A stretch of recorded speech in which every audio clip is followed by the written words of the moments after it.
Boys and girls, welcome back to Fallout New Vegas. Last episode, we came to Camp McCarran because I needed to do some trading, and then in typical fashion, I found a quest to do. It was unmarked, but it's for Sergeant Contreras, I thought he was going to run over and say something to me. I don't know if he's technically a quartermaster or not, but we basically did some side missions for him, and we ended up getting this machine, the special variant of the M1 Garand. Completely unplanned, but it did happen, so cool. This episode, the game plan, I believe, is I want to try to do Raul's companion quest if I haven't already done it, which is always the big question, because apparently I don't realize and remember what I have or have not done. And 2 episodes ago, we went to Raul's shack, and he was not there, so I'm guessing that puts him at the Lucky 38. So let's head into the strip for the first time in a hot minute, bypass Victor, and I guess go up to our room and see if Raul's up here. There's Eddie, there's Raul. Come with me, Raul. Oh, it's you. You need something repaired or something? My marriage, but come with me. Anything's better than staying here. Let's go. I don't know about that, Raul. You're kind of in a really nice hotel room with pretty much anything you could want. I don't really know what ghouls want, though. I do not know if ghouls... Why am I... Go back upstairs. Take Eddie, too, while we're here. Because if we can complete Eddie's... Excuse me, Raul, I need to get to the door. If we can complete Eddie's companion quest, too, while we're at it, let's do it. I don't really know what I have to do for Eddie's companion quest. I do have a relative idea that Hooker was not doing anything the right way. I have a general idea of what I need to do with Raul, and it's actually not that long of a list. So if you just know what to do with Raul, you can actually complete this quest pretty easily. But first up, let's head to Novak, wherever Novak happens to be. Over here. Head to Novak. Tumbleweed. Assuming this quest is as easy to do, there's Boone. He is still wearing his, Legion headgear. Anyway, assuming this quest is as easy as I think it is, I only have to talk to a few people and then Raul just has to be around me. So, first up is Ranger Andy. Any word on Station Charlie? Have I not told you? Right now, a whole lot of sitting on my keister and counting cracks in the ceiling. I wouldn't wish it on anybody. On better days, I help keep the peace. Boone and Vargas watch the road. I watch the town. Tell myself I'm doing some good.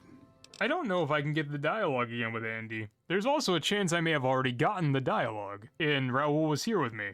I don't really know what's going on, but let's talk about stuff. What happened? A few years back, we get a tip that some Legion slavers were holed up in this burnt-out house a few clicks from where we were stationed. We get there and it's deserted. No sign anyone's been there. I mean, nothing. As we're leaving, I hear something behind me. I turn around and there's this kid, just skin and bone, and he's looking up at us and he's scared half to death. Been hiding in a closet. What did you do? I go to grab him out of there and I notice he's holding something in his hand. Something metal. He shuts himself back in the closet, and that's when I see the grenade he's left by my feet. They do it a lot, the Legion, using kids. They know we'll hesitate. Anyway, that was the first time. Second time, I fell down those stairs in front of the motel, just in case I got to thinking I'd put it all behind me. Okay. So I can't get his dialogue. I get... Beans on the run, I should head over to Vault 3 and see if I can pull some salvage out of there. Definitely would not do that, because they're still there. Let me see if I just talk to you. You really enjoy dragging me into situations where I get shot at, don't you, boss? Let's see if he'll talk to me. That's what I love about you, boss. Your firm belief that one day you'll actually remember things people tell you. What do you want to hear about? Okay, so based on what I remember about the quest and like what Raul's already said, apparently we have 2 of the 3 stories already. Anything you say, boss. Which is gonna make this video super not interesting on some fronts, but very interesting on other fronts. So, thinking out loud, we've already talked to Loyal at Nellis Air Force Base with the Boomers. So I think Corporal Sterling would be the next option, and I'm not gonna lie to you, I don't know where Corporal Sterling is right now. He could be at Camp Forlorn Hope, because I think this is where I sent the snipers. Forlorn Hope. Over here! And I've spawned into Camp Forlorn Hope, and there is an all-out war going on. Okay, so if I was first recon, where would I hide? They don't get their own tent, do they? Nope, not in here.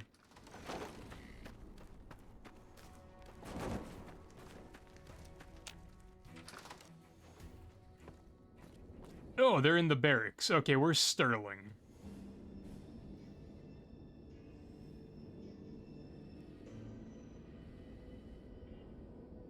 Well, some of them are in the barracks. Where are the rest? Where do you guys hang out?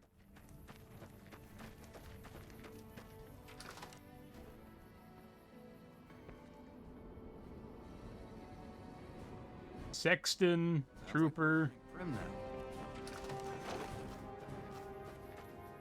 Bro, where is Corporal Sterling? Like, are they in the main tent? Oh, there he is. Alright, so we found him, but here's the problem. I know sorry, the thing in the top left distracted me. I know I've already talked to him, too. Took some skills to bring down that fiend. You done good. So I'm not sure if there's a speech check I have to pass with him in my party or not. Used to be a ranger. One of the first they sent out east back before we took the dam. Observation and reconnaissance. We took the lay of the land, checked out the locals, and kept ourselves inconspicuous. A couple friends of mine were the first to scout the dam. That was back in '73, if I recall. A lot of those rangers are dead now. Vegas always chewed men up. It's just a little more literal nowadays. Why did you leave the Rangers? Well, that wasn't really a matter of choice. Got myself caught by legionaries up near Malpay. They had themselves some fun with me. Mangled my hands and feet pretty good. Wasn't much good with the pistol after that. Wasn't gonna be trekking across the waste on any more long scouts either. How did you manage to escape Malpay? Caesar's boys figured I wasn't going anywhere after what they'd done to me. So they didn't bother tying me up. I crawled out of there on my elbows and knees. Must have looked a sight.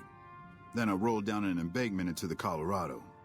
I guess I had a mind to drown rather than give Caesar's boys the satisfaction of killing me. But a couple rangers happened to be watching from across the river. They jumped on in and pulled me out of there. Lucky break, they said. And that's all I can talk to him about. Always a pleasure. Keep yourself safe. Do you have anything to say about that? Back in our hand. Got a second to talk, boss? Figured you might. Sure, what's on your mind? Meeting Corporal Sterling, well, it kind of got me thinking. Here's a guy that's been beat all to hell, right? I mean, he could have retired from the service, but instead he signs back on and does what he can. You think he did the right thing? So there's really two ways to go about it. I'm like pretty sure if you answer with the bottom two options, you can't do Raul's quest. Because the entire thing about Raul's companion quest is he feels guilty, he feels bad for being old, and he's insecure that he's not going to be a useful asset to anybody in life and that he's a burden. So you have to go with one of the more two positive options, so we're gonna go with the first one. I think it's good that he's so devoted to his duty, more people should act that way. You think so, boss? Because I remember a time when a lot of people stuck to their duty no matter what. It ended with nuclear bombs falling on my hometown. Now, despite that answer, that actually was the correct thing to say to him, despite him being a Debbie Downer about it. You're talking about the Great War. What do you remember about it? I left everything when I left Mexico. My home, my family, my name, even my face. I know it's surprising, boss, but I wasn't always just handsome. As far as the world knows, I was Miguel, and I was okay with that. I headed north for a while, and ended up in Tucson. Not Tucson, by the way. Things were good there. Well, maybe not good, but better than Mexico City anyways. I found myself a little shack, started fixing things. Fixing things? Well, sure, boss. I was always good at fixing things. Some I fixed for the town, some I fixed for other people, some I fixed just for the hell of it. It's a better way to use your hands than killing. And even then, I wasn't getting any younger or faster. I lived there for a long time. Kept to myself. Didn't get into any fights. Hell, the only reason I even kept my guns oiled was professional pride. Why are you still there then? Getting there, boss. I'd been in Tucson. The locals can call it Tucson all they want. But it's Tucson, damn it. About 75 years when she showed up. Prettiest thing you ever saw, boss. Maybe it was just a trick of my senile brain, but I swear she looked just like my Rafaela. Her name was Claudia. She ended up taking work at one of the brothels in town. I never went to her, of course. How could I? But I looked after her in my own way. So what happened with her? This was a long time ago, before Caesar's Legion pacified Arizona and brought the raider tribes to heel. A tribe came into Tucson one day. More a gang, really. Dirty Dave and his 6 brothers. They were looking for bullets, and I sold some to them. I figured if I did that, they'd leave town before they tore it up too much. But they didn't, did they? No, boss. No, they didn't. As I was saying, I hoped they'd leave the town in peace. Instead, they decided to stop at Claudia's brothel to take the edge off. I don't know which one of them got rowdy first, but by the time I heard the screams and got my guns, it was too late. They shot up the brothel, killed 4 girls, and taken Claudia for their sport. Did you rescue her? I went after Dave and his brothers. They had a head start, but they slept nights. I didn't. Took me 3 days to catch up to them. Claudia was dead when I got there. They put a bullet in each of her eyes. I couldn't do anything except avenge her, just like Rafaela. I charged into the middle of their camp and started firing. 2 of them were dead before they knew I was there. The other 5, though, they shot the shit out of me. I would have died, I think, if I wasn't so full of rage. How did you survive? By being a meaner old cuss than the rest of them, boss. I wanted to keep living until they weren't. So I just kept shooting until they were all dead. I was in pretty bad shape in the end, though.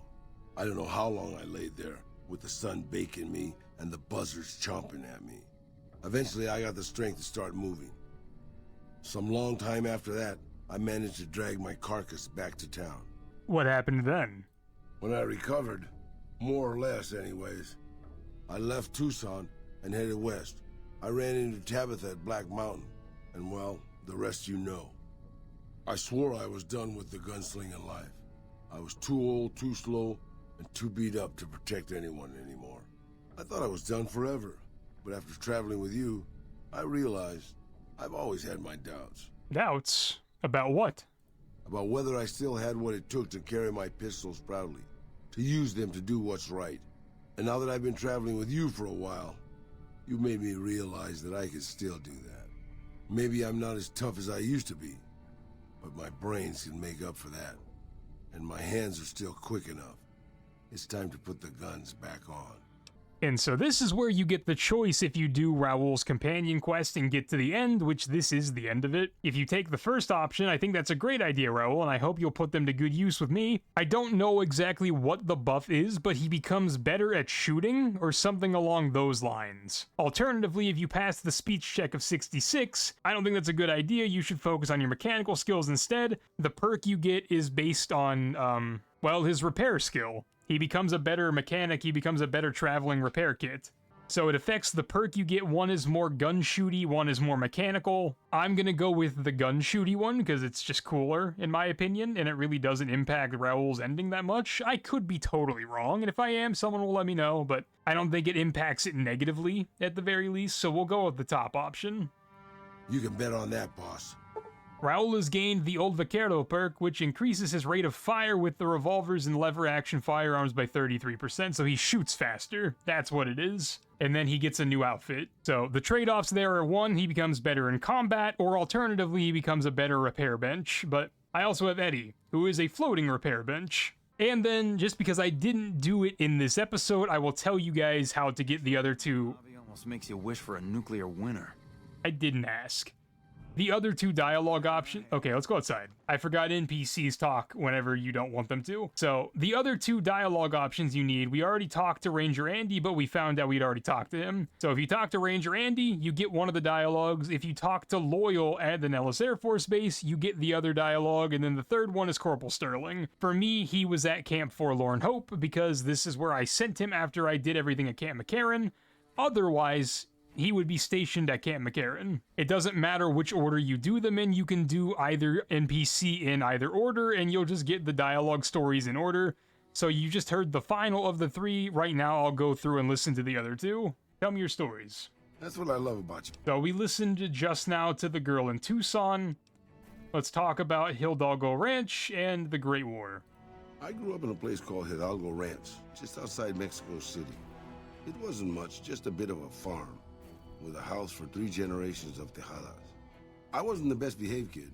I was quick with my hands, with a pistol or a wrench. And I wasn't afraid to get into fights over it. I never killed anybody, but I had my share of run-ins with the police. Mostly my family kept me in line. This was before the war. We were far enough away from Mexico City when the bombs fell that we missed the worst of it. But things got bad quick. Go on. Just a few days after Mexico City was vaporized, refugees started pouring down the road to our ranch. We helped who we could, but there were so many. Eventually, my father started turning people away before we ran out of food. Things got violent. My father and I got our guns, and we drove them off. What happened then? About 24 men came back in the night after we'd gone to sleep. They set fire to the ranch house and barred the doors from the outside. My whole family was trapped inside. I smelt the smoke, and I got myself and my little sister Rafaela out through a window. But everyone else, my parents, my grandmother, my 2 brothers, and 2 of my sisters, all died. What happened then? Rafaela and I ran. We were pursued by some of the men who attacked our home, but I was always a good shot. The ones who came after us, I killed. The rest, I left be. I had to take care of Rafaela, not throw my life away. Oh, I didn't realize I would get more dialogue. You can't think it was your fault. No one could stand against a dozen armed men all alone. I know that, boss. That's not what I'm getting at. I'm just getting sentimental in my old age. Anyways, forget it. Just wanted that off my chest. That's story number 1. I can't believe we were allowed inside the Lucky 38. That place has been a legend since before the war. And the Mexico City is part 2 to his 3-part story. After the fire, I knew my sister and I couldn't stay at Hidalgo Ranch anymore. The refugees still wanted me dead. They even put a bounty on me. I remember how scared Rafaela was. I told her if she came with me, we'd see the vaqueros. She used to love the rodeo, especially the trick rider. We figured maybe we could find help in Mexico City. We were young. We didn't know what had happened, really. We didn't understand about the bomb. Wasn't Mexico City basically annihilated in the Great War? I don't think it was as hard hit as D.C. or Bakersfield, but it was bad enough. By the time we got there, the city was a radioactive ruin. Still, the city was full of looters, already forming into the beginnings of raider tribes. Crime was bad before the war, but now it was a nightmare. We were living like scavengers, scraping by on what little food we could find, always looking for medicine for my burns.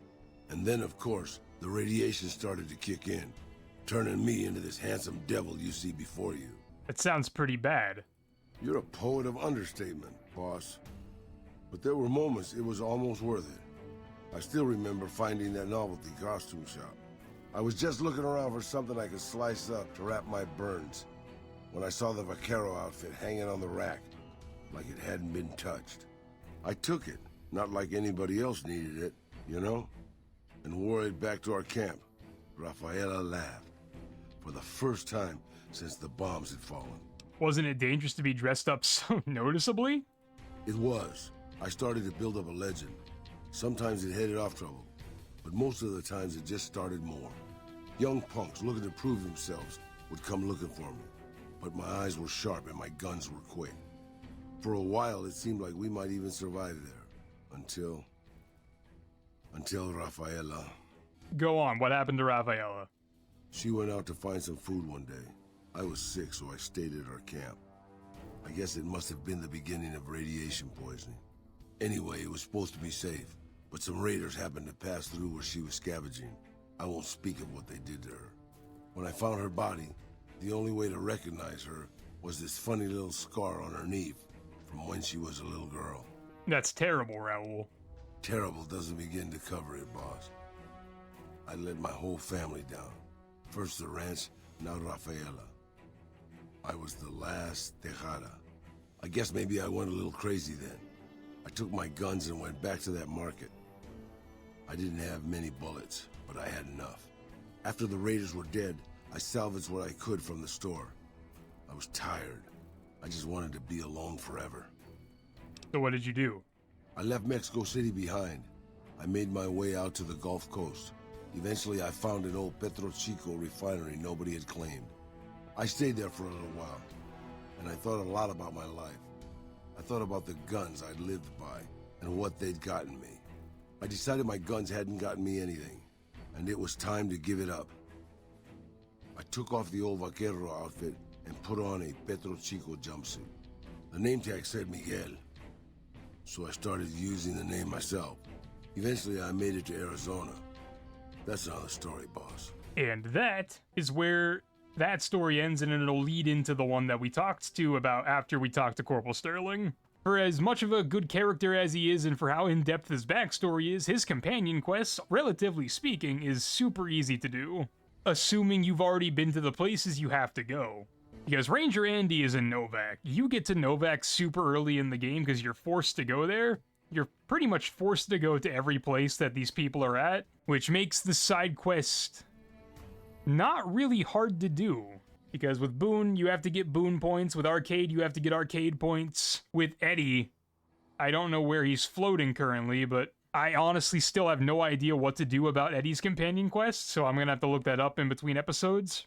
Oh, he's in here floating. That is pretty much everything I wanted to do in today's episode. We completed Raul's companion quest. We'll stick around with him. He can stay in our party and shoot things as we go around the wasteland trying to figure out what to do with Eddie's companion quest next episode. But with that said, boys and girls, hope you have enjoyed. Hope you learned something. Let me know in the comments whether you would have made him pick up his guns again or just be better at being mechanical. And until next episode, I'll talk to you then. A pizza.